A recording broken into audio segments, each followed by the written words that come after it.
របាយការណ៍របស់អ្នករាយការណ៍ពិសេសសួរកម្ពុជាថាហេតុអីបានចាប់បានតែត្រីតូចរួចត្រីធំពេញផ្លុករឿងឆបបោកអនឡាញថ្ងៃនេះណាភ្លៀងបាក់មេឃបងប្អូនភ្លៀងបាក់មេឃហ្មងភ្លៀងបាក់មេឃលើផែនទស្សនវិទ្យាកម្ពុជាគឺថាអ្នករាយការណ៍ពិសេសរូបនេះបានចេញសេចក្តីរាយការណ៍ឡើងលំអិតតាក់ទងនឹងរយៈពេលធ្វើដំណើរទៅទស្សនកិច្ចស្វែងរកការពិតនៅកម្ពុជារយៈពេលជាង10ថ្ងៃនេះក៏បានចេញសេចក្តីថ្លែងការណ៍គឺលោក Thomas Andrews ដែលជាអ្នករាយការណ៍ពិសេសរបស់អង្គការសហប្រជាជាតិប្រចាំនៅកម្ពុជាសេចក្តីរាយការណ៍របស់គាត់នេះគឺថាជក់ចិត្តលំអិតហើយឯកទៅលើតថភាពជាក់ស្ដែងនៅក្នុងសង្គមសូម្បីតែរដ្ឋាភិបាលកម្ពុជាខ្លួនឯងក៏អត់ដឹងប្រកែកយ៉ាងម៉េចបានដែរហើយបងប្អូនពេលដែលយើងនិយាយដូចខ្ញុំផ្សាយអីថាកម្ពុជាចាប់បានតែត្រីតូចរួចត្រីធំអីហ្នឹងអ្នកខ្លះគេថាយើងនឹងញុះញង់ថាយើងនឹងផ្សាយព័ត៌មានមិនពិតរដ្ឋាភិបាលគេខំប្រឹងធ្វើណាហេតុអីបានជាយើងមកនិយាយថាអញ្ចឹងអត់ឲ្យតម្លៃរដ្ឋាភិបាលអីសោះឥឡូវស្ដាប់ទៅនេះលោក Thomas Andrews គាត់ធ្វើសន្និសីទសារព័ត៌មានហើយគាត់មានសេចក្តីថ្លែងការណ៍របស់គាត់រាប់ទំព័រដើម្បីបញ្ចប់បេសកកម្មរយៈពេល10ថ្ងៃនៅជាង10ថ្ងៃនៅកម្ពុជាហើយសរសេររបាយការណ៍យ៉ាងលម្អិតអំពីការដែលជួបជាមួយមន្ត្រីរដ្ឋាភិបាលជួបលោកហ៊ុនសែនជួបលោកហ៊ុនម៉ាណែតជួបមន្ត្រីអង្គការសង្គមស៊ីវិលជួបភាគីដៃគូពាក់ព័ន្ធទាំងអស់រហូតដល់គាត់ចុះទៅជួបជនភៀសសឹកនៅទៅមើលកន្លែងតំបន់ភៀសសឹកនៅកន្លែងថៃដាក់បន្លាលួសថៃដាក់កុងតឺន័រអីគាត់សរសេររបាយការណ៍គាត់យ៉ាងលម្អិតនៅក្នុងនឹងទាំងអស់ហើយខ្ញុំនឹងបកស្រាយមួយចំណុចម្ដងឲ្យបងប្អូនបានយល់ថាតើគាត់និយាយអីខ្លះគាត់សរសើររដ្ឋាភិបាលកម្ពុជាអីខ្លះហើយគាត់ស្នើឲ្យរដ្ឋាភិបាលកម្ពុជានឹងធ្វើអីខ្លះខ្ញុំចាប់ផ្ដើមពីចំណុចរឿងឆបោកអនឡាញតែមុនព្រោះរឿងនេះគឺជាអាយុជីវិតរបស់ប្រទេសកម្ពុជាដែរលោក Thomas Andrews និយាយពីរឿងការឆបោកអនឡាញគាត់សូត្រទាំងអស់ដែលជារបាយការណ៍គាត់មើលមែនគាត់ស្ដាប់របាយការណ៍របស់កម្ពុជាដែលរាយការណ៍ប្រាប់គាត់សូត្រឲ្យស្ដាប់មែនថាកម្ពុជាបានប្រយុទ្ធប្រឆាំងការឆបោកអនឡាញបានដល់ទៅបិទឬក៏ថាចុះទៅណែលុកលុយឬក៏ចូលទៅឆែកឆេរទីតាំងឆបោកអនឡាញជាងជិត600កន្លែង600ទីតាំងហើយចាប់ជនល្មើសនឹងយកមកផ្ដន់ទាទោសឥឡូវមានជាង3000នាក់ដែលកំពុងតែស្ថិតនៅមុខកិច្ចនីតិវិធីតាមផ្លូវតុលាការអញ្ចឹងហើយចាប់បញ្ជូនចាប់អីទៅស្រុកក្រៅទៅអីដែលគាត់មើលឃើញថានេះគឺជាការប្រឹងប្រែងរបស់រដ្ឋាភិបាលដែរគាត់មិននិយាយរាយការណ៍នេះគឺគាត់បានន័យថាទទួលស្គាល់ថារដ្ឋាភិបាលប្រឹងធ្វើដែរក៏ប៉ុន្តែអ្វីដែលជាសំណួររបស់គាត់គាត់ថានៅពេលដែលបាត់ឆបោកអនឡាញនេះគឺក៏ក្រៅពេញផ្ទៃប្រទេសកម្ពុជាលោកមិនសង្កេតឃើញថាកម្ពុជាបានចាប់ត្រីធំបានសោះនេះរឿងនេះហើយដែលជារឿងមួយដែលខ្ញុំពេញចិត្តអ្នករាយការណ៍ពិសេសអង្គការសហជីវជាតិនៅដែលគេសរសេរព័ត៌មានឯករាជ្យគេសរសើររដ្ឋាភិបាលប៉ុន្តែក្នុងពេលជាមួយគ្នានឹងថាអ្នកធ្វើនេះគឺបានចាប់បានតែត្រីតូចទៅរួចត្រីធំពេញថ្លុករឿងឆបោកអនឡាញនៅកម្ពុជាទៅស្ដាប់សេចក្តីថ្លែងការណ៍របស់លោក Andrews Thomas Andrews ឡើងវិញគឺជាគាត់បាននិយាយដូចនេះគឺនៅក្នុងកិច្ចដែលផ្ដល់សន្និសីទសារព័ត៌មានទៀតគាត់ថាចេះខ្ញុំសូមដកស្រង់ភាសាគាត់ទាំងស្រុងជាភាសាអង់គ្លេសគាត់ថា First I asked why despite the ongoing crackdown the government has yet to take action against senior Cambodian officials and other powerful individuals credibly linked to cyber scam operations ប្រែជាខ្មែរយ៉ាងងាយយល់ថាខ្ញុំឆ្ងល់ខ្ញុំចង់សួរដែរថាហេតុអីបានជារដ្ឋាភិបាលកម្ពុជាប្រយុទ្ធប្រឆាំងការឆបបោកអនឡាញហ្នឹងឃើញធ្វើជាបន្តបន្ទាប់អត់ឈប់ដៃដែរក៏ប៉ុន្តែហេតុអីបានមកដល់ពេលនេះរដ្ឋាភិបាលកម្ពុជាអត់ទាន់បានចាត់វិធានការណាមួយទៅលើមន្ត្រីជាន់ខ្ពស់រដ្ឋាភិបាលកម្ពុជានិងអ្នកដែលជាមានអំណាចធំដទៃទៀតដែលគេជឿថាជាប់ពាក់ព័ន្ធទៅនឹងប្រតិបត្តិការនៃការឆបបោកអនឡាញឃើញទេបងប្អូនគាត់និយាយប្រាប់ទៅកម្ពុជានៅនឹងមុខថាគេមិនដឹងទេអ្នកធ្វើហើយប៉ុន្តែអ្នកធ្វើចាប់តែត្រីកភ្លៀងត្រីកញ្ចុះអត់ដែលបានត្រីច្រាក់ច្រោត្រីផ្ទុកត្រីរ៉ាំអីបានមួយឥឡូវលោក Andrew គាត់និយាយចឹង Thomas Andrew គាត់និយាយចឹងគឺគាត់ទទួលស្គាល់ថាយើងធ្វើហើយប៉ុន្តែធ្វើឲ្យតែប្រគ្រប់កិច្ចព្រោះហេតុអីបានជាគាត់និយាយចឹងហើយគាត់និយាយថាមន្ត្រីជាន់ខ្ពស់រដ្ឋាភិបាលហើយនឹងត្រីធំអ្នកដែលមានឥទ្ធិពលនៅក្នុងជួររដ្ឋាភិបាលនៅណាខ្លះបងប្អូនសាកទាញមើលមិនបាច់ខ្ញុំប្រាប់ទេហើយទៅសួរស្ទង់មតិនៅប្រទេសកម្ពុជាបើសាកធ្វើដោយឯករាជ្យ99.99%ហើយគេនឹងចង់ឲ្យចាប់មន្ត្រីទាំងអស់នេះមានទាំងអង្គញាកុកអានលោកលីយ៉ុងផាត់លោកហ៊ុនតូអីហ្នឹងឯងគ្មាននរណាផ្សេងទៀតហើយមន្ត្រីជាន់ខ្ពស់នៅជួររដ្ឋាភិបាលមាននរណាទៀតមើលទៅឈ្មោះដែលជាប់នៅក្នុងបញ្ជីដែលគេរាយនាមមានលោកសសុខាមានលោកឌីវិជាមានលោកណេតសវឿនមានអ្នកស្រីជូប៊ុនអេងមានយឹមលាក់មានស្អីហ្នឹងឈ្មោះហ្នឹងឃើញប្រសាច់ដាក់មករាយនាមមនុស្សមកកណ្ដោក៏ដឹកអត់ដែលឃើញហើយខ្ញុំថាលោកសសុខាលោកអីនេះគាត់មានឈ្មោះនៅក្នុងស្អីគេសេចក្តីព្រៀងច្បាប់របស់តំណាងរាស្ត្រដែលគេដាក់ស្នើច្បាប់ដើម្បីដាក់ទណ្ឌកម្មមន្ត្រីកម្ពុជាតទៅនឹងឆបោកអនឡាញប៉ុន្តែមន្ត្រីមួយចំនួនដែលខ្ញុំរៀបរាប់នេះអត់មាននៅក្នុងបញ្ជីខ្មៅរបស់រដ្ឋាភិបាលជាតិអាមេរិកដែលតទៅនឹងការផ្ដន់ទាទោសទេនៅក្នុងនោះបញ្ជីខ្មៅហ្មងដែលមានឈ្មោះនៅកន្លៅហើយអាចលុបបានហ្នឹងមានដូចជាលោកកុកអានលោកលីយ៉ុងផាត់លោកហ៊ុនតូហើយនឹងមនុស្សមួយចំនួនទៀតដែលមានលោកទ្រីភិបមានលោកឧត្តមសេនីយ៍ប្រមាណអ្នកមានលោកគុណគឹមមានលោកហេងប៊ុនហៀងមានស្អីច្រើនមកកណ្ដោតាំងពីរំលោភសិទ្ធិមនុស្សអីមកកណ្ដោអត់ដល់ចាត់ការអីតតែសោះឥឡូវមកដល់ម៉ោងនេះគឺអត់មានបានឥឡូវយើងមានណាមន្ត្រីជាប់ឈ្មោះទាំងអស់នេះមានណាមានលោកចិនស៊ីមួយដែលគិតថាមេដឹកនាំមួយដូចថាក្រុម Prince Group ហ្នឹងឮទៅថាធំជាងគេលុយ$15,000 លាន FBI អាមេរិកបង្កប់បានណាក្រុមហ៊ុនគាត់នេះគឺពាក់ព័ន្ធធ្វើបាបជាប់បានប្រជាប្រដ្ឋអាមេរិកច្រើនម៉ឺនអ្នកសៀនណាក៏ប៉ុន្តែលោកចិនស៊ីគឺជាទីប្រឹក្សារបស់លោកហ៊ុនសែនហើយនៅមានមនុស្សប្រមាណនៅក្នុងស្រុកខ្មែរនោះដែលកាងលោកចិនស៊ីដើម្បីឲ្យធ្វើក្តីបានវាមិនដែលលោកចិនស៊ីជនជាតិចិនវិចបង្វិចមក ក្រមិនដឹងជាស្អីផងស្រាប់តែប្រហែល10ឆ្នាំឡើងទៅជាមហាអុកញ៉ាដែលលុយវល់កោតដុល្លារ1000 លានដុល្លារយ៉ាងនេះរួចទៅធ្វើស្អីស្រុកខ្មែរហ្នឹងបើឯងចេះរកស៊ីមានបានអញ្ចឹងមន្ត្រីខ្មែរហ្នឹងគេរកស៊ីមានមកអស់ហើយគេចាំទុកឲ្យឯងរកអញ្ចឹងគេគ្រាន់តែយកមកធ្វើជាឧបករណ៍ដើម្បីឲ្យគេដាក់អូថាមានជនជាតិចិនការពារដល់ពេលថ្ងៃណាមួយមានរឿងអីគឺចាប់បញ្ជូនទៅស្រុកចិនហ្នឹងគឺល្បិចគេអញ្ចឹងតាប៉ុន្តែនៅពីក្រោយខ្នងហ្នឹងគឺបើគ្មានការឈុំច្រែងចិនស៊ីមិនអាចធ្វើអីបាននៅស្រុកខ្មែរទេព្រោះខ្មែរជាដែនអធិបតេយ្យរបស់ខ្មែរចិននេះគឺគ្រាន់តែជាឧបករណ៍ដែលយកមកដើម្បីបលែមបន្លំព្រោះអីខ្មែរយើងតែធ្វើខ្លួនឯងទៅវាពាន់តំណោតចឹងយកចិនមកព្រោះចិនហ្នឹងសិតតែចិនក្បាលស៊ីក្បាលចិនកតុយស៊ីកតុយក្បាលអត់ជាប់មេឃជើងអត់ជាប់ដីមកត្រូវគ្នាហ្មងមួយមន្ត្រីពុកលលួយអក្រិតជនដែលចង់អញ្ចឹងប្រើសិនណាចិនផងសិតតែអ្នកជំនាញអ្នកអីហើយណាមួយយកចិត្តចិនផងឲ្យវាបានគោលនយោបាយគ្រប់គ្រងជនជាតិចិនមហោស៊ីរអីចឹងតាក់ទាញចិនឲ្យមហោស៊ីឲ្យច្រើនមកដូចទឹកដាក់ទលឹបដោយសារតែយើងសម្ដែងប្រណិតដោយទាំងអាទិសក្អែបដោយទាំងអាកាពីអីមកថានិយាយទៅមកសម្រាមហូរចូលពេញបឹងខ្មែរដល់ពេលអញ្ចឹងគាត់មានតែខ្វល់រឿងសម្រាមនេះណាហើយបើដល់ពេលហើយចាប់បានចិនស៊ីហើយបញ្ជូនទៅចិនទៅវិញទៀតដែលជាជនជាតិខ្មែរមានសញ្ជាតិខ្មែរឃើញទេរួចខ្លួនគាត់ថារួចខ្លួនអ្នកណានៅពីក្រោយអ្នកណាឲ្យសញ្ជាតិលោកចិនស៊ីអ្នកណាការពារក្រុមហ៊ុនទាំងអស់នឹងមានឈ្មោះនៅក្នុងទាំងអស់ហើយទៅយើងធ្វើមិនដឹងហើយចង់ក្រោយលោកហ៊ុនម៉ាណែតថាអូលោកលីយ៉ុងផាត់ហើយលោកកុកអានរឿងបកគលហ្នឹងរឿងជាតិប៉ុណ្ណានេះគាត់និយាយរឿងបកគលចាំបានខ្ញុំថាលោកហ៊ុនម៉ាណែតទេបើនៅស្ងៀមជាជាងសដីតាពីជ័យខ្ចីជាជាងទៅនេមាត់ល្អទៅការពារខ្ញុំដឹងហើយមនុស្សរបស់គាត់ការពារប៉ុន្តែយើងទៅការពារជនសង្ស័យដែលធ្វើឲ្យខូចមុខជាតិលើឆាកអន្តរជាតិខូចជាតិសាសខ្មែរទាំង8 10លានអ្នកដើម្បីតែប្រយោជន៍គ្រួសារនិងការអំណាចរបស់ខ្លួនសុខចិត្តអោបកសោបសិតតែក្របបែកផ្ទុះតែហ្នឹងសក្របបែកម៉ោងនេះទាំងលោកកុកអានទាំងលោកលីយ៉ុងផាត់ហ្នឹងក្របបែកម៉ោងទៅយកមកអោបទៅដល់ពេលដល់ម៉ោងវាផ្ទុះស្លាប់ទាំងអស់គ្នាហ្នឹងតែគាត់ការពារដោយសារអីក្របបែកម៉ោងទាំងអស់នេះគឺជាហឹបប្រាក់ហឹបលុយឲ្យគាត់ដែរខ្ញុំមិនទៅចោទប្រកាន់ថាបុគ្គលទាំងអស់នេះសុទ្ធតែជាអក្រិតជនទេព្រោះយើងមិនអាចទៅចោទថាគាត់ជាអក្រិតជនបានទេបើគ្រាន់តែគេសង្ស័យក៏ប៉ុន្តែដើម្បីឲ្យគាត់ស្អាតស្អំដើម្បីឲ្យលាងសម្អាតឈ្មោះគាត់ព្រោះនៅក្នុងបញ្ជីខ្មៅតែគេលើឆាកអន្តរជាតិគេទទួលស្គាល់គេដឹងឮគឺយើងត្រូវតែចាត់ការពួកគាត់ដោយតម្លៃណាក៏ដោយត្រូវតែចាត់ការពួកគាត់ស៊ើបអង្កេតដើម្បីលាងសម្អាតខ្លួនគាត់ក៏លាងទៅតែចាត់ការមិនមែននិយាយថាអូឥឡូវអត់មានពាក់ព័ន្ធទេក៏ជួលមេធាវីទៅលុបឈ្មោះចេញពីបញ្ជីខ្មៅគេភ្លើងអត់រួចទៅជួលមេធាវីទៅលុបផ្សែង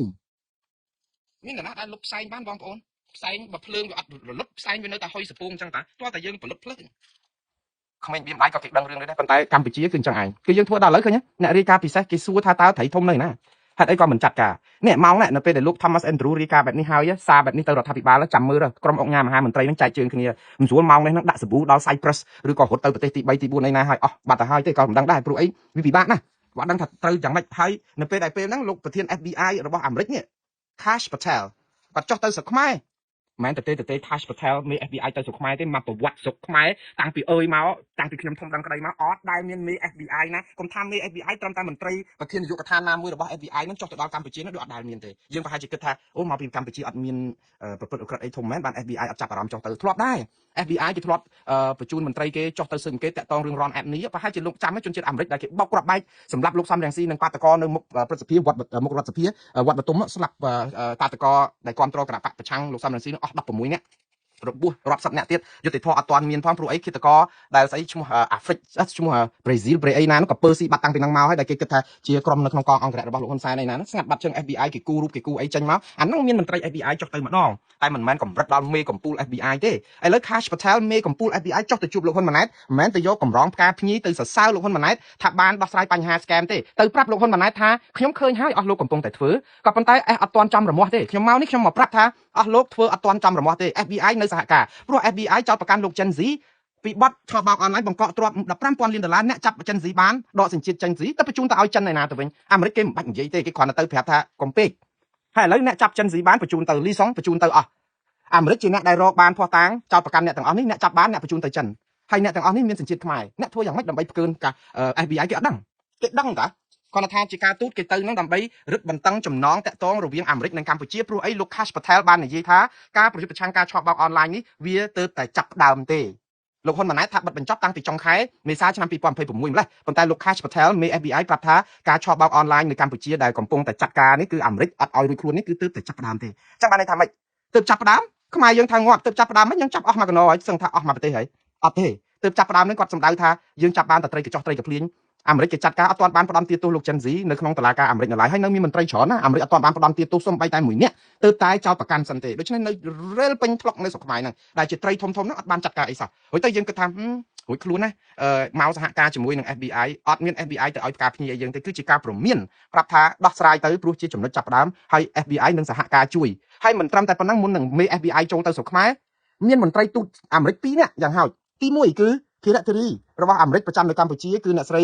Alex Zero គឺគាត់បានបដិញ្ញាប្រយុទ្ធប្រឆាំងនឹងការឆបោកអនឡាញដល់ទីបំផុតនៅកម្ពុជានោះដើម្បីរកយុត្តិធម៌មិនមែនសម្រាប់កម្ពុជាទេណាបងប្អូនតិចច្រឡំ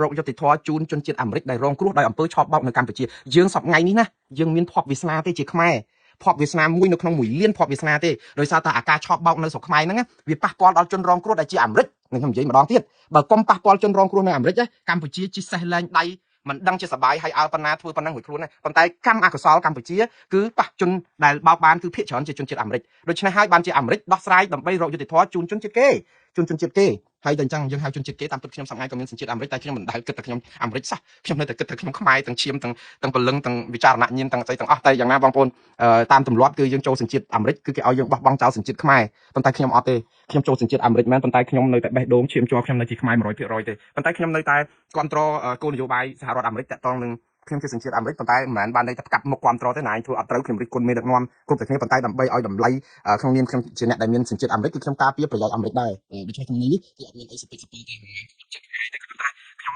មានសញ្ជាតិអាមេរិកតែខ្ញុំនៅតែស្រឡាញ់ជាតិខ្មែរដោយសារខ្ញុំឈាមជ័រជាខ្មែរខ្ញុំស្លាប់ទៅជាខ្មែរខ្ញុំមិនមែនស្លាប់ទៅជាអាមេរិកទេបើមិនជាខ្ញុំស្លាប់ខ្ញុំមានជាខ្មែរបាទអញ្ចឹងបន្តទៀតគឺមេដឹកនាំរបស់ FBI គេបានប្រាប់ខ្មែរយើងហ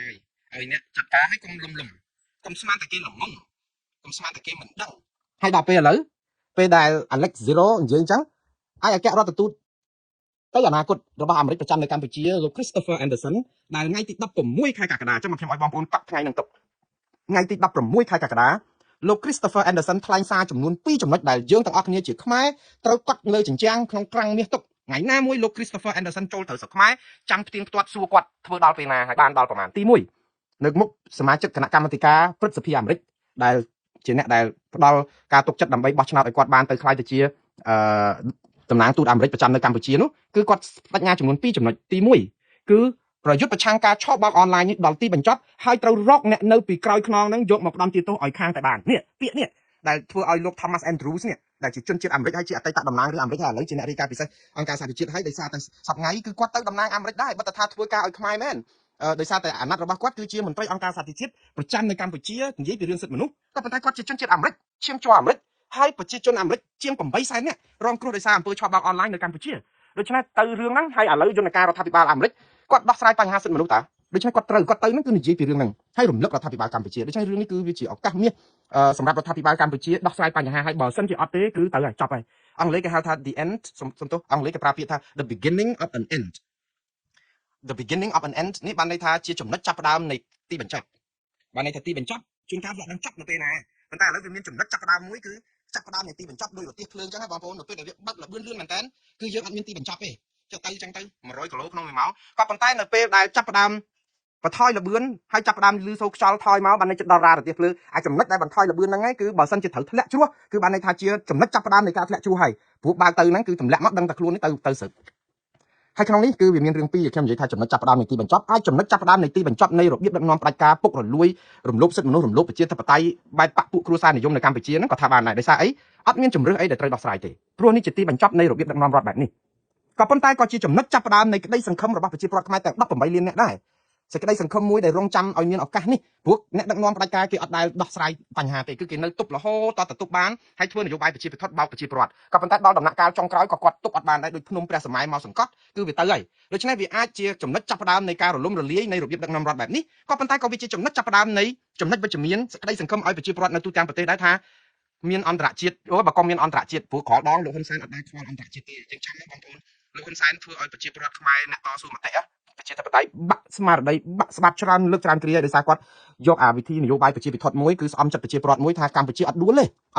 យើងគ្រាន់តែបំផ្លាញសិទ្ធិមនុស្សបំផ្លាញក្រុមប្រឆាំងប៉ុណ្ណឹងយើងយកពីអគុណសន្តិភាពមកទប់ទៅប្រជាពលរដ្ឋច្បាស់ជាពុលនឹងអាការអគុណសន្តិភាពណាមិនចង់បានសន្តិភាពអញ្ចឹងនឹងភ្លេចគណៈបកប្រឆាំងព្រោះមានគណៈបកប្រឆាំងគឺមានសង្គ្រាមដល់តែពេលអត់គណៈបកប្រឆាំងគឺមានសន្តិភាពអគុណសន្តិភាពដោយសារតែអត់គណៈបកប្រឆាំងអញ្ចឹងទៅធ្វើឲ្យប្រជាពលរដ្ឋដូរអាពាក្យថាអត់គណៈបកប្រឆាំងមកអគុណសន្តិភាពយកគណៈបកប្រឆាំងជាសង្គ្រាមហ្មងអញ្ចឹងទៅនាំគ្នាទំទិញពាក្យហ្នឹងបិទគ្រប់សំបីតែប្រគុណក៏បិទដែរអគុណសន្តិភាពហ្នឹងដើម្បីអីនយោបាយប្រជាពិធមួយគឺស្អំចិត្តប្រជាពលរដ្ឋកុំឲ្យនឹកឃើញអំពីការរំលាយគណៈបកសង្គ្រោះជាតិព្រោះតែរំលាយទៅគឺប្រជាពលរដ្ឋនៅសោកស្ដាយនៅថាបាត់ប្រយោជន៍តែបានសន្តិភាពដែរអញ្ចឹងយើងមានសន្តិភាពដោយសារអស់សង្គ្រាមហើយព្រោះសង្គ្រាមនេះដោយសារក្រុមប្រឆាំងពលលោកហ៊ុនសែននិយាយឲ្យថាបើបោះឆ្នោតឲ្យគណៈបកប្រជាជនកម្ពុជាគឺមានសន្តិភាពបើបោះឆ្នោតទម្លាក់គណៈបកប្រជាជនកម្ពុជាគឺបោះឆ្នោតយកសង្គ្រាម មានតែពីរហ្នឹងគាត់ផ្លូវឲ្យប្រជាពលរដ្ឋជ្រើសអត់ដែលគិតថាបោះឆ្នោតឲ្យគណៈបកប្រឆាំងនឹងមានជីវភាពទូធានឹងមានប្រាក់បៀវត្តប្រាក់ម៉ោងប្រាក់ឈ្នួលឡើងជីវភាពគ្រាន់បើបាត់កាត់បន្ថយអំពើពុករលួយឈប់ឲ្យបកពួកនិយមតំណាងរាស្ត្រអីមានតំណាងគ្រប់ភូមិឃុំសង្កាត់ដើម្បីតំណាងឲ្យប្រយោជន៍ផ្ទាល់ខ្លួនព្រោះមានបកប្រឆាំងចូលរួមគណៈបកកណ្ដាលអំណាចមិនអាចជិះសេះលែងដៃគេអាចហៅក៏ហៅនាយករដ្ឋមន្ត្រីក្រសួងណាមកបំភ្លឺរឿងបំផ្លាញបរិស្ថានរឿងរាយធម្មជាតិរឿងពុករលួយរឿងស្អីលុបបឹងលុបបួព្រៃភ្នំកាប់បំផ្លាញព្រៃឈើអីឡាក់នឹងឡាក់មកសួរបានគេមន្ត្រីបកប្រឆាំងអាចធ្វើនយោបាយការបរទេសនៅស្រុកក្រៅប្រជាពលរដ្ឋខ្មែរចាប់ផ្ដើមត្រូវគ្នាផ្សះផ្សាជាតិមិននយោបាយស្មោកគ្រោកឡាក់នឹងឡាក់គេអត់ដែលផ្សាយចឹងទេគឺគេផ្សាយថាបើអត់គណៈបកប្រឆាំងគឺមានសន្តិភាពមានគណៈបកប្រឆាំងគឺមានសង្គ្រាមហើយបើបំផ្លាញទៅក៏ល្អដែរកោតទោសទៅឲ្យបាត់ឆ្លាស់ទៅដើម្បីឲ្យខ្មែរមានសន្តិភាពព្រោះសង្គ្រាមយូរពេកទៅចោតសង្គ្រាមបានមកពីគណៈបកប្រឆាំងហើយអត់ត្រូវការឲ្យបរទេសណាមកគ្របដណ្ដប់ជន់ក្បាលខ្មែរទេទាំងសហគមន៍អឺរ៉ុបទាំងសហរដ្ឋអាមេរិកសាររបស់គេនឹងតែអញ្ចឹងគឺសហគមន៍អឺរ៉ុបណែដក 20% ដក 100% ក៏បានដែរអត់ងាប់ទេហ៊ុនសែនអត់ងាប់ទេគាត់និយាយចឹងអ្នកដែលស្លាប់គឺប្រជាពលរដ្ឋ18លានអ្នកព្រោះគ្រួសារតកូលហ៊ុននេះចាយ100ជាតិទេក៏អស់ដែរគាត់មានតែភ័យខ្លាចស្លាប់ស្អីគាត់អ្នកណាដែលមានលទ្ធភាពទៅវាយកូនគោលបងប្អូនមួយថ្ងៃគ្នារកតែលុយទិញក3ពេលអត់ទាំងបានផងបងលុយមីក្រូហិរញ្ញវត្ថុបងអត់គ្រប់ចពាក់គេរំសួតមេដឹកនាំទៅវាយកូនគោលវាយអីណាសុបាយកាយអីតើអ្នកណាមានលទ្ធភាពធ្វើដូចគាត់បានបើគាត់មានរបរអីដូចលោកត្រាំដូចអីគឺមិនខ្វល់ទេគាត់សទ្ធិតែលោកហ៊ុនសែនមានសទ្ធិមកពីណាគាត់មកពីសម័យខ្មែរក្រហមមកចកេះដូចយើងដែរហ្នឹងហើយប្រាក់ខែនាយករដ្ឋមន្ត្រីមានប្រហែលខ្ញុំឲ្យ$5000ចុះមួយខែមកចាប់បើគាត់ដើរទៅជួលមនុស្សនេះមនុស្សនោះម្ដងមួយសែនម្ដង5 80000 50000ដូចស្អីជួលសានបន្ទឿនជួលសពូនមីដាដាជួលអ្នកនេះជួលអ្នកនោះឲ្យលុយអ្នកនេះឲ្យអ្នកនោះរឿងទីសវណ្ណខានឹងឮសូវព័ត៌មានរឿងដល់ទៅ1លានចុះបានលុយនឹងមកពីណាហើយដល់ពេលអញ្ចឹងបច្ចាយអាហ្នឹងអស់ហើយតើគាត់បានលុយណាទៅធ្វើអីផ្សេងទៀតដូច្នេះអាហ្នឹងតកតងនឹងអំពើពុករលួយនៅក្នុងរបៀបដឹងហើយណាទៅសួរគាត់បើសិនពួកប្រឆាំងវិញចាប់ដាក់គុកអស់ហើយអត់ប្រកាសទ្របអត់ប្រកាសអីបានលុយអីនាំទៅថាតែមិនតិលតែបន្តិចតែ$250ផងកុំថាឲ្យដល់ទៅលុយរាប់ម៉ឺននាឡិកាតម្លៃលានដុល្លារលុយតែ$250សោះរឿងខំចន្ទរាទីហៅស្រីមុំតកតងនឹងរឿងគេចោទប្រកាន់លោកកឹមសុខាថាមានស្នេហាសហាយស្មន់អីជាមួយនាងខំចន្ទរាទីដែលក្រុមស្រីចម្រើននឹងធីសវណ្ណថាទៅរលរឿងរហូតដល់កម្ពុជាគាត់ទៅជាប់គុកខ្លះអ្នកខ្លះរត់ចោលស្រុកអីចឹងទៅដោយសារតែអំពើអកុសលកម្មហ្នឹងគាត់សាងច្រើនពេកទៅដល់ចឹងទៅវាបាបកម្មធ្លាក់តន់ហន់ចឹងដែរពួកគាត់ថាស្មាចូលគណៈបកប្រជាជនបានគេជួយឥឡូវជាប់គុកមានថ្ងៃលែងខ្ញុំអសូវគាត់មែនតើខ្ញុំមិនចង់ឲ្យជាប់គុកជាប់ច្បាប់តែមករលរឿងលោកកឹមសុខារឿងខំចន្ទរាទីហើយមិនត្រឹមតែប៉ុណ្្នឹងទេទៅជាប់មន្ត្រីអាត់ហុកដោយទាំងអ្នកស្រីមនីដោយទាំងលោកនីសុខាដោយទាំងលោកនីចរិយាជាប់គុកអត់ថ្ងៃចាញ់ដោយសារលុយ$250ដើម្បីជាសហុយជួលអត់មិនជួលទេជួយជនរងគ្រោះ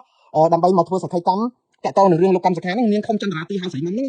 $250ចាត់គេដាក់គុករត់ឆ្នាំតែ$250ចាប់ប្រកាន់ថាជាអំពើពុករលួយស្រុកសាក់សីឯណាហើយបើលុយគេវិញខាងគណៈបព្វជិជនចង់នរណាខ្សែក្រវ៉ាត់$125,000ឬក៏នាឡិការាប់សែនរាប់អីអត់នរណាឈឺក្បាលហាលថ្ងៃទេហើយគេអត់ដឹងអាហ្នឹងគេដឹងតែអស់លោកគិតថាធ្វើបានចេះធ្វើទៅឲ្យចេះប្រឡប់ហើយទៅជួលមនុស្សលលោកហ្នឹងមកឲ្យជេមរាយគេនិយាយអត់បានទេជេររហូតចាំមើលក្រុមលលោកនេះតិចទៀតទៅគេបោចរូមយកទៅរ៉ូទីអស់ដូចគ្នាហ្នឹងព្រោះអីអស់តម្លៃទៅគឺរ៉ូទីយ៉ាងហោចបើមិនបោចរូមក៏ធ្លាក់ទៅដីសម្អុយរូមដែរព្រោះអស់តម្លៃអញ្ចឹងហើយបានខ្ញុំថាឃើញគេខំប្រឹងដោះស្រាយបញ្ហាយើងខំប្រឹងកាយកប់ត្រឡប់ជន់ឥឡូវដល់ពេលគឺនិយាយពីរឿងការជាប់បោកអនឡាញអាបញ្ហាចាក់ស្រេះហ្នឹងគឺយើងច្រើនតែផ្សព្វផ្សាយប្រាប់ប្រជាពលរដ្ឋថាកុំភ័យអត់អីទេវាអត់មានបញ្ហាអីទេគឺអត់គណៈបកប្រឆាំងគឺដឹងថាមានសន្តិភាពស្រឡាញ់សន្តិភាពអត់គណៈបកប្រឆាំងអ្នកណាដាក់ទណ្ឌកម្ម EBA 20%ដាក់100%ទៅយើងនៅមានមាស30គីឡូទៀតអាហ្នឹងគាត់និយាយ30គីឡូយើងនៅមានប្រេងមួយដំណក់ឥឡូវនឹងប្រេងអីចេះឥឡូវត្រូវប្រដាសាទាំងអស់អាប្រេងក៏មិនបានអាប្រេងខួងបានប្រហែល100,000លីត្រគេលួចទាំងកប៉ាល់តែអត់ដឹងនៅណាទៀតអត់ដឹងបានលុយនៅណាសេដ្ឋកិច្ចនៅណាគេសងយើងអត់អាប្រេងក៏ខួងមិនបានអាមកដំណក់នៅវាមានឆ្នះបានតែមកដំណក់ហ្នឹងអត់ទាំងអស់នេះជាបណ្ដាសាទេបងប្អូនប៉ុន្តែបងប្អូនអាបណ្ដាសានេះវាប៉ះត្រូវគណៈបព្វជិជនកម្ពុជានិងរដ្ឋាភិបាលហ្នឹងក៏ប៉ុន្តែវាចំណេញប្រជាពលរដ្ឋខ្មែរទាំង18លាននាក់ទេជឿខ្ញុំប្រេងនៅបាតសមុទ្រនេះណាបើកុំបានខួងសោះក៏ល្អដែរព្រោះបើខួងមកមានអំពើពុករលួយការចែកគ្នាស៊ីចេះប្រជាពលរដ្ឋនឹងខ្សោះអស់លុយហ្នឹងអត់បានលុយដដែលដូចនៅវេណេស៊ុយអេឡាដូចនៅអ៊ីរ៉ង់ប្រេងលក់នោះលក់ពិភពលោកសង្កត់ថាខ្មួលខ្មៅដោយសារផ្សែងពុលពីប្រេងលក់ហ្នឹងលុយនិយាយពីយកទៅក្រៅថ្នល់ដេកតែប្រជាពលរដ្ឋរកតបាយហូបអត់បានទេដោយសារអីរត់លួចអស់មន្ត្រីការអំណាចលួចអស់ដល់អញ្ចឹងអាខ្សោះធនធានធម្មជាតិក្រោមដីក៏អស់អាលុយចូលទៅកប៉ៅមន្ត្រីពុករលួយអស់អញ្ចឹងណាខ្ញុំថានេះគឺជាភ័ព្វវាសនារបស់ស្រុកខ្មែរដែរអត់បាច់ខួងបានឲ្យវានៅជារ៉ែធម្មជាតិនៅបាតបឹងបាតទលេទុកឲ្យកូនខ្មែរចំនួនក្រោយតទៅទៀតថ្ងៃណាស្រួលបួលរៀបចំស្រុកទេរៀបចំកុំឲ្យមានអំពើពុករលួយប្រជាធិបតេយ្យត្រឹមត្រូវកុំឲ្យឯកបៈបែបនេះគោះមកយកប្រេងហ្នឹងមកលក់គឺបានផលដល់ប្រជាពលរដ្ឋទាំងអស់អាហ្នឹងអាស្រ័យផលក៏ល្អមិនហួសពេលដែរទុកទៅវាជាទ្រព្យគាត់ចិន្តាដែរទេព្រោះបើវានៅជារបស់ខ្មែរវានៅតែជារបស់ខ្មែរបើកាយមកឥឡូវចាំមើលបើកាយបានឥឡូវរឿងទៀតគណៈបកប្រជាជនកម្ពុជាកំពុងតែខ្សែធនហើយបើតាមមើលខ្ញុំនិយាយនេះគេហៅខ្ញុំទៀតហើយគេថាមុនណារ៉េតហ្នឹងនិយាយតែអាក្រក់ពីគណៈបកប្រជាជនកម្ពុជានិងរដ្ឋាភិបាលខ្សែធនហ្នឹងគឺខ្ញុំសំដៅទៅលើកត្តាចាក់ស្ដែង scam online ពេញផ្ទៃប្រទេសធ្វើឲ្យបាត់ចំណូលបាត់ភ្ញៀវទេសចរបាត់សេដ្ឋកិច្ចធ្លាក់ចុះបាត់ព្រំដែនបាត់ស្អីចឹងទៅហ្នឹងហើយអាបាត់ព្រំដែនហ្នឹងកំហុសមកពីថៃគេអ្នកបាត់ខ្ញុំទទួលស្គាល់តែថៃខូចអត់អីទេប៉ុន្តែវាមានបញ្ហាដោយសារតែយើងហ្នឹងក៏វាមានបញ្ហានយោបាយជាមួយថៃយូរហើយដែរផ្ទៃក្នុងយើងដែរបើថៃវាយយើងបានថៃវាយយូរហើយមិនមែនថៃវាយនៅពេលនេះដោយសារតែយើងធ្វើឲ្យបែកបាក់ជាតិយើងខ្លាំងពេកយើងផ្ទៃក្នុងយើងលែងត្រូវគ្នាខ្មែរយើងហែកហួរថៃមានឱកាសគឺថៃវាយយើងហ្មង ថៃចង់វាយយើងយូរហើយតែវាយអត់បានចាប់ពីឆ្នាំ2017មកនៅពេលដែលរំលាយគណៈបក្សសង្គ្រោះជាតិគេដឹងថាខ្មែរនេះលលាយខ្សលហើយលែងគិតសិទ្ធិមនុស្សលែងគិតប្រជាធិបតេយ្យគឺដើម្បីក្រាញអំណាចគឺគេវាយខ្មែរបានដោយសារគេដឹងថាគេបាច់ប្រាក់ដួងមកបានហើយគេដឹងថាគេនឹងធ្វើឲ្យខ្មែរយើងខ្មែរខ្ញុំនិយាយម្ដងទៀតឆ្លោះគ្នាក្នុងគ្រួសារដូចស្រាប់កាយាបង្ហាញញាតឆ្លោះគ្នាក្នុងសង្គមជាតិដូចលៀតកំណត់ទ្របឲ្យចោលឃើញកំណត់ទ្របឃើញភាពឆ្លោះគ្នារបស់យើងឡើងតែបោចសក់យកអស់លីងនេះឯងយើងរៀបចំមកវិញអញ្ចឹងបានជាថៃមើលងាយមិនមែនថៃខ្លាំងទេគឺខ្មែរខ្សោយហើយយើងត្រូវទទួលស្គាល់ការពិតថៃខ្លាំងប៉ុណ្ណាក៏មិនអាចមកឈ្លានពានដែនអធិបតេយ្យរំលោភច្បាប់ជាតិនិងអន្តរជាតិហើយបើថៃខ្លាំងឧទាហរណ៍ហើយខ្មែរមូលមាត់គ្នាក៏មិនអោយថៃយកដីខ្មែរបាន76កន្លែងហ្នឹងដែរខ្ញុំជឿថាជនជាតិខ្មែរយើងនឹងបដូរជីវិតមិនអោយណែឯងយកមកបានទេក៏ប៉ុន្តែដោយសារតែស្ថានភាពបែបនេះដល់ពេលយើងទ្រាំខ្លួនមេដឹកនាំយើងមិនអាចទប់គេបានគឺយើងសុខចិត្តចុះហត្ថលេខាកិច្ចព្រមព្រៀងបាត់ជប់បាញ់សុំនៅណាហ្នឹងអស់76កន្លែងហ្នឹងសិនទៅហើយសង្ឃឹមថាបានមកវិញអូខេទៅសង្ឃឹមទៅបើអត់ប្តឹងគេទៅយើងសង្ឃឹមទៅយើងនៅតែស្រែកឆ្កោតទោសគេទៅហើយកុំប្តឹងទៅតុលាការអន្តរជាតិឥឡូវវិលមកវិញខ្ញុំថារដ្ឋាភិបាលកម្ពុជានិងគណៈបព្វជិជនកម្ពុជាដល់ដំណាក់កាលខ្សែធននេះគឺដោយសារអ្វីដែលគាត់ធ្លាប់មានអាការឆោបបោកអនឡាញនេះបងប្អូនកុំគិតលេងសើចឲ្យសោះណាគ្រាន់តែគេបង្កក់លុយលោកចិនស៊ី15,000 លានដុល្លារទ្រព្យ Bitcoin ស្មងហ្នឹង15,000 លានដុល្លារយើងសាកគិតមើលថាតើវិស័យអចលនទ្រព្យអីដែលក្រុមហ៊ុនចិនស៊ីនេះ Prince Group នេះបើពេញផ្ទៃស្រុកខ្មែរវាស់ភ្នំពាត់អូស្ទឹងបឹងបួស្រែចម្ការប្រជាពលរដ្ឋដើម្បីអចលនទ្រព្យដើម្បីលាងលុយនេះតើទ្រព្យនេះប្រមាណ100,000 លានដុល្លារទៀតតើយើងមិនដឹងព្រោះអត់មាននរណាបង្កក់ទ្រព្យចិនស៊ីនៅស្រុកខ្មែរបាន$1អត់ទេនេះឯងដែលក្រុមខាងអ្នករាយការណ៍ពិសេសអង្គការសហជាតិនឹងចិត្តទៅសួរថាចុះហេតុអីបានត្រីធំគេបង្កក់ទ្រព្យចិនស៊ី15,000 លានដុល្លារនៅអាមេរិកខ្មែរយើងតាម1សេនក៏អត់ដែរអូយើងទៅបង្ក្រាបការឆោបបោកអនឡាញក៏ក្រៅ600កន្លែង3-4,000អ្នកបញ្ជូនរាប់សែនអ្នកចេញទៅស្រុកក្រៅលុយបង្កក់ទ្រព្យពួកឆោបបោកតាម100រៀលក៏អត់មានដែរហើយយើងគេជឿដែរហើយចុះនៅអាមេរិកលោកចិនស៊ីគេគ្រាន់តែដាក់តាបុគ្គលនឹងមួយតែចិនស៊ីសោះ15,000 លានដុល្លារដែលគេបង្កក់ទ្រព្យបានណាដូច្នេះយើងធ្វើឲ្យគេឆ្ងល់យើងគឺគេដឹងថាយើងនឹងធ្វើឲ្យតែបានទេរឿងមួយទៀតរឿងតាក់ទងនឹងរឿងគាត់ថាកម្ពុជាតលឆោបបោកនេះណាគឺជាឆ្នាំងបាយរបស់អ្នកដឹកនាំផ្ដាច់ការនៅប្រទេសណាក៏ដូចទេណាភូមានេះណាឆោបបោកអនឡាញហ្នឹងគឺជាឆ្នាំងបាយសម្រាប់របបសឹកយោធាភូមាប្រជាប្រដ្ឋខ្លោចផ្សាតែរបបសឹកយោធានៅមានដង្ហើមដកដោយសារលុយហ្នឹងគឺវាចូលទៅក្នុងក្រុមមេដឹកនាំជាន់ខ្ពស់របស់ភូមារឿងនៅស្រុកខ្មែរខ្ញុំមិនចោទប្រកាន់ថាលុយហ្នឹងចូលទេប៉ុន្តែមើលលំនាំភូមានិងលំនាំប្រទេសផ្សេងទៀតដែលគេដឹកនាំបែបហ្នឹងគឺលុយហ្នឹងវាអត់ទៅណាឆ្ងាយពីក្រុមអ្នកដឹកនាំឬគណៈបកកណ្ដាលអំណាចហ្នឹងទេគឺដោយសារពួកគាត់កាងឲ្យធ្វើបានបើគេចង់ចាប់គេចាប់បានបងប្អូនចាប់ជនអ្នកដែលឆោបបោកអនឡាញនៅតាមបូរីនៅអីម្ដងបន្ទប់ខ្លះមាន3,000នាក់អីប៉ុណ្ណោះអាគារខ្លះមាន5,000នាក់ហុយដូចសម្ៅចឹងយើងទៅអត់ដឹងទេចឹងចុះហេតុអីបានជាសកម្មជនចលនាមេដាធម្មជាតិស្អីតែម្នាក់ពី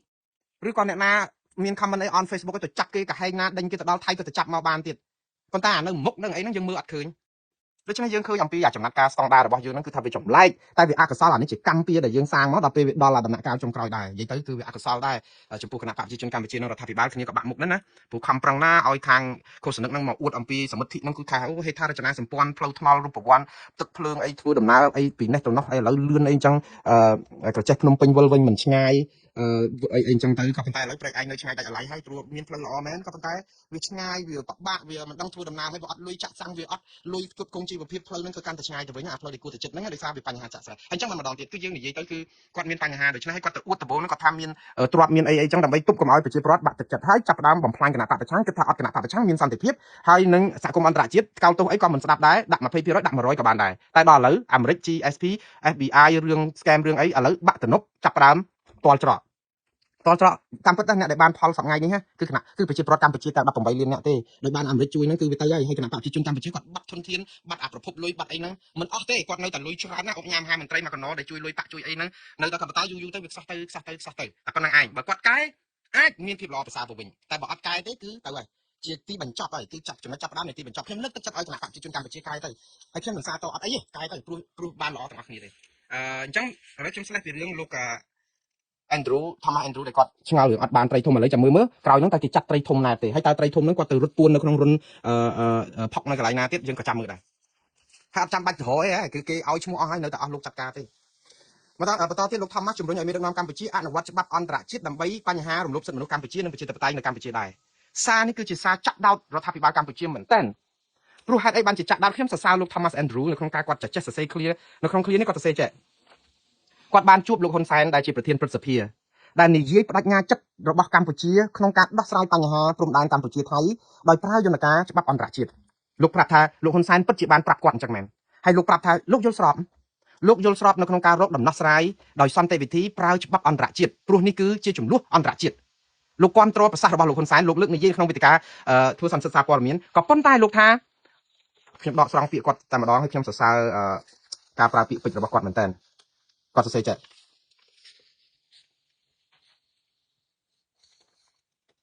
សូមទោសបងប្អូនខ្ញុំបានកត់ត្រាច្រើនដែរតែខ្ញុំចង់ដកស្រង់ភាសារបស់គាត់នឹងឲ្យត្រូវន័យតែម្ដងអូខេគាត់និយាយចេះគាត់ថាពេលដែលលោកហ៊ុនសែនប្រធានព្រឹទ្ធសភាជម្រាបគាត់ពីរឿងថាកម្ពុជាបដិញ្ញាដោះស្រាយចំនួនព្រំដែនកម្ពុជាថៃដោយប្រើច្បាប់ឬក៏យន្តការអន្តរជាតិគាត់ថាយល់ស្របល្អគឺជារឿងត្រឹមត្រូវក៏ប៉ុន្តែគាត់សូមបញ្ជាក់និងជំរុញស្នើឲ្យរដ្ឋាភិបាលកម្ពុជាអនុវត្តខ្លឹមសារនៃច្បាប់អន្តរជាតិនេះដែរនៅក្នុងការដោះស្រាយបញ្ហារំលោភសិទ្ធិមនុស្សនិងប្រជាធិបតេយ្យនៅកម្ពុជាវ៉ាវមានន័យថាម៉េចបងប្អូនមានន័យថាលោក Thomas Andrew រំលឹកប្រាប់លោកហ៊ុនសែនថាកុំឲ្យអនុវត្តស្តង់ដារ2ស្តង់ដារថាដោះស្រាយចំនួនព្រំដែនថៃពឹងលើច្បាប់អន្តរជាតិថាដើម្បីអាចសង្ឃឹមថាដោះស្រាយបានដោយយកច្បាប់អន្តរជាតិថាមានសារៈសំខាន់នៅក្នុងការដោះស្រាយបញ្ហាព្រំដែនលោកថាបញ្ហាច្បាប់អន្តរជាតិនេះបើកម្ពុជាយល់ថាសំខាន់លោកក៏យល់ស្របថាសំខាន់ហើយយកវាមកអនុវត្តដើម្បីដោះស្រាយបញ្ហារំលោភសិទ្ធិមនុស្សនិងប្រជាធិបតេយ្យនៅកម្ពុជាដែរផងទៅហើយលោកថាលោកបានទទួលដំណឹងមកហើយថាមានអ្នកទោសមនសិការរហូតដល់ទៅជាង100នាក់ហើយតើតើនឹងការរំលោភសិទ្ធិមនុស្សនៅប្រទេសកម្ពុជានេះហើយនៅក្នុងន័យនេះគឺនៅក្នុងរបាយការណ៍របស់គាត់និយាយចេះតែតើតើនឹងអ្នកទោសមនសិការហ្នឹងគាត់និយាយថាសំទោសបងប្អូនឯកសារច្រើនមែនតើខ្ញុំបានទទួលព័ត៌មានថាអាចមានមនុស្សជាង100នាក់ត្រូវបានឃុំខ្លួនក្នុងពន្ធនាគារនៅក្នុងប្រទេសកម្ពុជាដោយសារតែការប្រើប្រាស់សិទ្ធិសេរីភាពក្នុងការបញ្ចេញមតិសេរីភាពនៅក្នុងការជួបប្រជុំឬសេរីភាពក្នុងការដែលបង្កើតសហគមន៍ឬក៏ប្រមូលផ្ដុំគ្នាលោកបន្តទៀតថាគ្មាននរណាម្នាក់ត្រូវបានជាប់ពន្ធនាគារដោយសារតែការប្រើប្រាស់សិទ្ធិមនុស្សជាមូលដ្ឋានរបស់ខ្លួននោះឡើយខ្ញុំបានលើកឡើងអំពីការឃុំខ្លួននិងស្ថានភាពរបស់បុគ្គលទាំងនេះក្នុងជំនួបជាមួយនឹងរដ្ឋាភិបាលហើយបានទទួលការបដិញ្ញាចិត្តក្នុងការធ្វើការងារជាមួយខ្ញុំក្នុងគណៈដែលខ្ញុំនៅតែបន្តពិនិត្យមើលលើករណីទាំងនេះចឹងមន្ត្រីរដ្ឋាភិបាលសន្យាជាមួយគាត់ថានឹងដោះស្រាយបញ្ហាជនអ្នកទោសមនសិការនេះហើយនឹងលោកថាលោកតាមមើលតទៅទៀតតើគេធ្វើអត់ខ្ញុំពេញចិត្តសាររបស់លោកមែនតើគឺនិយាយត្រង់ទៅត្រង់មកហើយចំចំណុចរមាស់ត្រូវរមាស់មិនដឹងថារដ្ឋាភិបាលកម្ពុជាដោះស្រាយយ៉ាងណាទេព្រោះគាត់ថានៅខ្មែរនេះអត់មានទេអ្នកទោសមនសិការមានតែអ្នកមនសិការមានទោសព្រមតាន់ទៀតអត់មានទេអ្នកទោសនយោបាយមានតែអ្នកនយោបាយប្រព្រឹត្តទោសព្រមតាន់ហើយជាប់គុកប៉ុន្តែអាច្បាប់ខ្មែរហ្នឹងគេទាញឲ្យយឺតដូចកស៊ូមន្ត្រីបកគណៈបកកណ្ដាលអំណាចធ្វើអីខុសក៏អត់ជាប់គុកដែរបើមន្ត្រីបកប្រឆាំងគ្រាន់តែក្អកឬក៏មើលមុខគេក៏ជាប់គុកដែរអានេះខ្ញុំនិយាយជាន័យធៀបឯងមិនដល់ថ្នាក់ហ្នឹងប៉ុន្តែន័យហ្នឹងគឺអញ្ចឹងគឺធ្វើអីក៏មិនត្រូវដែរប៉ុន្តែមន្ត្រីគណៈបកប្រជាជនកម្ពុជាធ្វើអីក៏ត្រូវដែរព្រោះច្បាប់ហ្នឹងគឺអញ្ចឹងហើយយើងរស់នៅក្នុងប្រទេសមួយដែលច្បាប់គេអនុវត្តមានស្តង់ដារពីរអញ្ចឹងគឺប្រជាពលរដ្ឋមានកិត្តិយសចាប់គេដាក់គុកស្រាចិត្តបើមន្ត្រីខ្លួនឯងអត់ឲ្យជេរបតិចផ្ដាសាគេពេញភូមិរួចខ្លួនទាំងអស់ក្នុងអាយថាគណៈបកប្រជាជនកម្ពុជាគណៈបកប្រឆាំងជេរតែតិចដោយលោកគេវិសាលឆ្លោះគ្នាមួយម៉ៃហងស្រៀងនៅកំពង់សោមតាមការជេរបចោលគ្នាដូចគ្នាជេរទៅជេរមកលោកគេវិសាលជាប់គុក2ឆ្នាំហើយទារលុយ20លានរៀលឥឡូវតុលាការកម្រិតឲ្យបង់លុយ20លានរៀលទៀតជាប់គុក2ឆ្នាំទៅចាញ់ហើយបង់លុយ20លានរៀលហើយខាងលោកម៉ៃហងស្រៀងនឹងអង្គុយចាក់ថ្មិញឲ្យមើលមកថាឃើញណាអញ្ចឹងហើយមិនចូលគណៈបកប្រជាជនកម្ពុជាឲ្យសំមុខអីចឹងទៅអាហ្នឹងចង់និយាយថាគាត់មិននិយាយចឹងទេខ្ញុំចង់និយាយថាក្នុងចិត្តគាត់ហ្នឹងប្រហែលជាអាចនិយាយចឹងហើយព្រោះគេចូលទៅគឺគេចឹងគេបានច្បាប់ការពារចឹងទឹកឡើងត្រីស៊ីសមោចទឹកហើយសមោចស៊ីត្រីទេអស់លោកវប្បធម៌ហ្នឹងគឺអស់លោកក៏ដឹងដែរសម័យខ្មែរក្រហមហ្នឹងសម្លាប់គ្នាដោយសារអញ្ចឹងតែលោកអត់ព្រមជួយកាយគ្នាតែធ្វើឲ្យឈឺចាប់ដល់ពេលមានការអីតាំងវិចបង្វិចរត់ចោលភូមិទៀតហើយដោយសារអីវាធ្វើអាក្រក់ពេកដូចខ្មែរក្រហមអញ្ចឹងសម្លាប់គេច្រើនពេកដល់ពេលវៀតណាមចូលមកតែពេលខ្លះរត់អត់រួចគេកាប់ដាច់3 4កណាត់ដោយសារអីវាអាក្រក់ពេកពេលខ្លួនឯងបានអំណាចអត់ព្រមជួយរកយុត្តិធម៌ជួយតែធ្វើបាបគេដល់ពេលហើយរត់ចាយជើងគ្នាហើយអត់នៅស្រុកបានហើយអត់រៀងចោលនិយាយទៅអត់រៀងចោលបាទឥឡូវបន្តទៅទៀតគឺតកតងនឹងរឿងខ្ញុំបន្តបញ្ចប់លោក Thomas នឹងឲ្យចប់ទៅលោក Thomas Andrew ក៏ជំរុញឲ្យកម្ពុជានិងថៃពន្លឿនកិច្ចសហការដើម្បីឲ្យជនភៀសសឹកខ្មែរបានវិលទៅលំនៅឋានវិញឆាប់លោក Thomas Andrews គាត់សរសេរពីរបាយការណ៍ជនភៀសសឹកនេះគួរឲ្យស្រក់ទឹកភ្នែក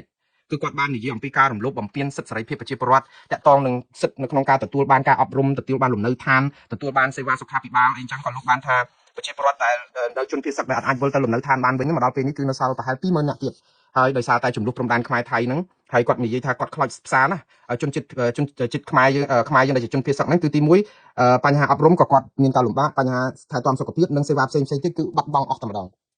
ហើយមួយទៀតគឺការដែលឆ្លងដែនទៅតំណែងពាណិជ្ជកម្មជាមួយថៃអីហ្នឹងក៏ត្រូវបានរំខានខ្លាំងមែនតើរហូតដល់ប្រជាពលរដ្ឋសហគមន៍នៅតាមក្បែរព្រំដែនហ្នឹងមិនអាចរកទទួលទានរបស់តំណែងលក់តំណែងដូចរបស់របរកសិកម្មនិងតំណែងអីផ្សេងទៀតហ្នឹងគឺអត់បានទេដាច់ទៅទេហើយអញ្ចឹងនៅក្នុងន័យនេះគឺគាត់ទៀមទាគាត់ជំរុញមិនមែនជំរុញតែថៃទេបងប្អូនឃើញលោក Andrews អត់ថ្កោលទោសថៃទេ គឺគាត់គ្រាន់តែនិយាយថាជនភៀសសឹកនេះគឺរស់នៅបែបនេះគឺរំលោភប៉ះពាល់សិទ្ធិសេរីភាពរបស់គាត់ហើយអញ្ចឹងហើយបានជាគាត់ជំរុញឲ្យទាំងកម្ពុជាទាំងថៃហ្នឹងពន្លឿនកិច្ចសហការដើម្បីឲ្យជនភៀសសឹកខ្មែរបានវិលទៅលំនៅឋានដើមវិញឲ្យឆាប់តាមដែលអាចធ្វើទៅបានតែប៉ុណ្្នឹងអត់ទៅថៃដែរទេប៉ុន្តែក្នុងន័យហ្នឹងក៏មានន័យខាងក្រោមថាអ្នកដែលមិនឲ្យប្រជាប្រដ្ឋទៅលំនៅឋានវិញគឺគេថៃច្រើនជាងព្រោះអីខ្មែរយើងមានខ្វាត់ឯណាមិនអញ្ចឹងទោះជាលោកមិនថ្កោលទោសរដ្ឋាភិបាលថៃឬក៏យោធាថៃក៏ក្នុងន័យនេះគឺជាសារប្រាប់ទៅរដ្ឋាភិបាលថៃដែរថាអ្នកកំពុងតែធ្វើឲ្យប៉ះពាល់ដល់ជនភៀសសឹកដែលគ្នាមិនអាចវិលត្រឡប់ហើយលោកក៏បានរំលឹកអំពីស្មារតីនៃបទជប់បាញ់ថ្ងៃទី27ខែធ្នូឆ្នាំ2025ដែលលោកដកស្រង់តាក់ទងនឹងការបដិញ្ញារវាងកម្ពុជានិងថៃថានឹងសម្របសម្រួលឲ្យជនភៀសសឹកបានវិលទៅលំនៅឋានវិញដើម្បីកុំឲ្យមានការរារាំងប៉ុន្តែអ្វីដែលជាការខ្ទាស់រឿងដែលសំខាន់បំផុតគឺថៃទេដែលយល់លេសមួយគឺអាស្មារតីនៃបទជប់បាញ់ហ្នឹងគឺថៃអត់ឲ្យប្រជាពលរដ្ឋខ្មែរចូលទៅតំបន់ដែលកម្ពុជាព្រមឲ្យនៅណានៅហ្នឹងនេះអាកន្លែងនេះហើយដែលថៃយកជាកន្លឹះហើយលោក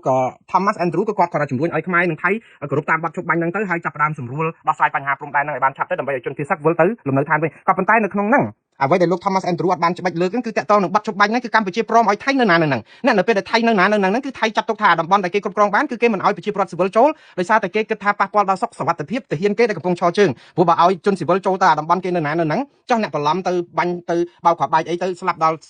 ទាហានគេយល់ទេអញ្ចឹងណាបងប្អូន